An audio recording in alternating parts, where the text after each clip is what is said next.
एक दिन तनवीर नाम का लड़का अपने कमरे में बैठकर कुछ सोच रहा था। बारिश धीमी धीमी हो रही थी और उस बारिश में उसे कोई अभी तक सही से भिगोया नहीं था, जिस कारण से उसका मन काफ़ी ज़्यादा उदास और विचलित था। सुबह बारिश की बूंदों में अपनी सूखा फ़ोटो देखकर अपने आप पर बहुत ज़्यादा अफसोस कर रहा था, क्योंकि वह बारिश का मज़ा भी नहीं ले पा रहा था, क्योंकि उसकी ज़िंदगी के सारे रंग और सो गए थे। वह पहले जिस लड़की से प्यार किया करते थे, उसकी प्यार अब खत्म हो चुकी थी। उसके ओंठ के पास अभी तक भेजी नहीं थी, किसकी प्यार की कहानी खत्म हो चुकी थी। इस कारण से उसे बहुत ज़्यादा बारिश की बूंदों से तकलीफ़ हो रही थी। वह अपने कमरे में बैठा यह सोच रहा था कि सामने जो एक तार का खंभा है, उसको से वह पूछ रहा था कि तनवीर तार के खंभे में से पूछता है कि तुम तो बहुत उदास लग रहे हो, तुम्हारी क्या बात है। फिर वह मन ही मन सोचता है कि तुम तो एक बिना जान वाली चीज़ हो, तुम कैसे सोच सकते हो। बारिश काफ़ी ज़्यादा तेज़ हो रही थी। तेज़ बारिश में उसे बहुत ज़्यादा किसी की याद आ रही थी और वहाँ अपने ओठों को अपने हाथों से दबाते हुए कहता है कि अब तक मैं यूं ही ऐसे बैठा रहूँगा अकेले। पानी धीरे धीरे बहुत तेज़ से बारिश हो रही थी। उसका मन अब नहाने को कर रहा था। जैसे ही वह नहाने के लिए बाहर निकलता है, बारिश की बूंदें और तेज़ हो जाती हैं। वह अपनी सूखी ज़िंदगी में बारिश की बूंदों का मज़ा ले रहा था। वह अपनी आंगन की झाड़ियों के पीछे छुपकर नहाने का प्रयास कर रहा था। वह अपनी मस्ती में बारिश की बूंदों का मज़ा नहीं ले रहा था। वैसे ही उसे कुछ लड़कियों के खिलखिलाने का, हंसने की आवाज़ सुनाई देती है। तनवीर अपनी आंगन की झाड़ी से दूसरी तरफ देखता है तो उसने पाया कि दो लड़की अपनी छत पर बेहद ही सुंदर लड़की नहा रही थी। दोनों लड़की के पतले कपड़े उसके शरीर की बनावट को पूरी तरह से दिखा दे रहे थे। तनवीर की सोच तो इस तरह के बिल्कुल भी नहीं थी, लेकिन उसकी उम्र अब लगभग 20 साल से बाहर हो चुका होगा। उसके मन में भी तो चिंगारी उठती होगी। उन दोनों लड़कियों को नहाते देखते हुए तनवीर के मन में और उसके खून में बहुत सारे इच्छाएं दौड़ने लगती हैं। दोनों लड़की में से एक लड़की बहुत ही चंचल तरह की थी। वह बहुत ज़्यादा खूबसूरत थी, लेकिन जब वह नहा रही थी तो दोनों के मुकाबले चंचल लड़की के कपड़े और भी ज़्यादा पतले होने के कारण उसके शरीर के निचले हिस्सों की बनावट पूरी तरह से देख रहे थे। यह देखकर तनवीर को मन ही मन बहुत ज़्यादा उत्सुकता होगी, तो वह उसी लड़की को बहुत देर से निहार कर देख रहा था। वह लड़की अपनी सहेली के साथ, दोनों लड़के मिलकर खिलखिलाकर हंस कर नहा रहे थे। दोनों के बदलने के लिए ज़्यादा खूबसूरत थी और दोनों के अंग इतना ज़्यादा सुंदरता की तनवीर को देखते ही उसमें से एक लड़की सुनने का फैसला किया था। वह लड़की बहुत ज़्यादा सुंदर से जब आधे कपड़ों में नहा रही थी तो उसकी सुंदरता की तो अलग ही बात हो सकती है।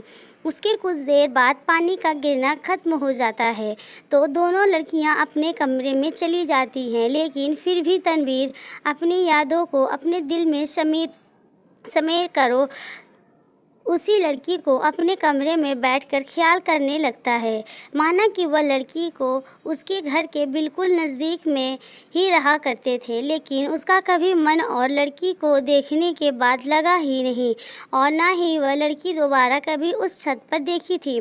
तनवीर अपने कमरे में बैठकर कभी कभी उस घर के छत को बेहद प्यार भरी नज़रों से देखा करता था, लेकिन किसी भी समय वह दोनों लड़की में से कोई भी लड़की छत पर नहीं दिखती थी। ऐसे में वह बहुत ज़्यादा गंभीर सा रहने लगा था।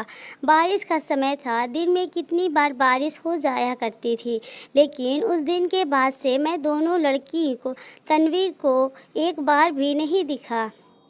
एक दिन अपनी कार से तनवीर घर आ रहा था, कहीं कहीं गया था कोई काम से। अचानक उसे रास्ते में वो लड़की मिल जाती है। बारिश में खड़ी हुई लड़की तनवीर को रुकने का इशारा करती है।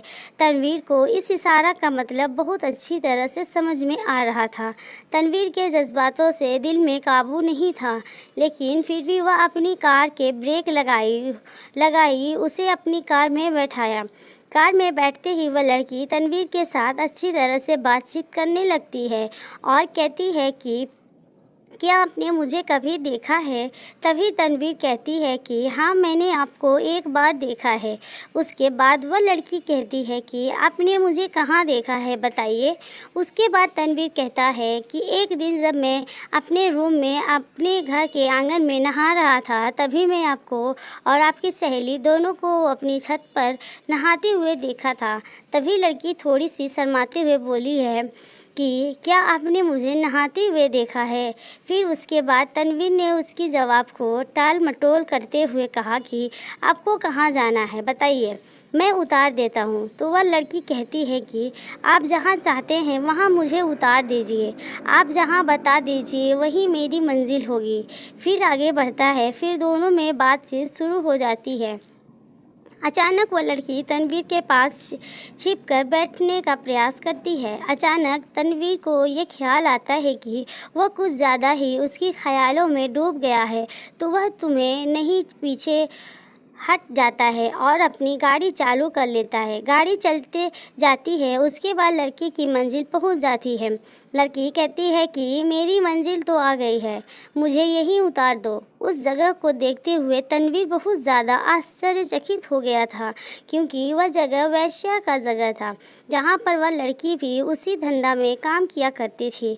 तभी वह लड़की उतरकर तनवीर से कहती है कि मैं यहीं पर रहती हूँ और हर शाम को यहाँ पर आती हूँ, अगर तुम्हें कभी आने का मन हो तो आ जाना।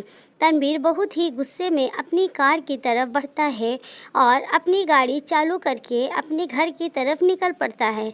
जैसे ही वह अपने रूम में पहुंचता है, उस समय भी बारिश हो रही थी। वह अपने रूम में बैठकर सोचता है कि मुझे अपनी ज़िंदगी में क्या सोचा था और क्या हो गया है। आज जो उसके साथ हुआ, उन्होंने अपनी ज़िंदगी में कभी कल्पना भी नहीं किया था।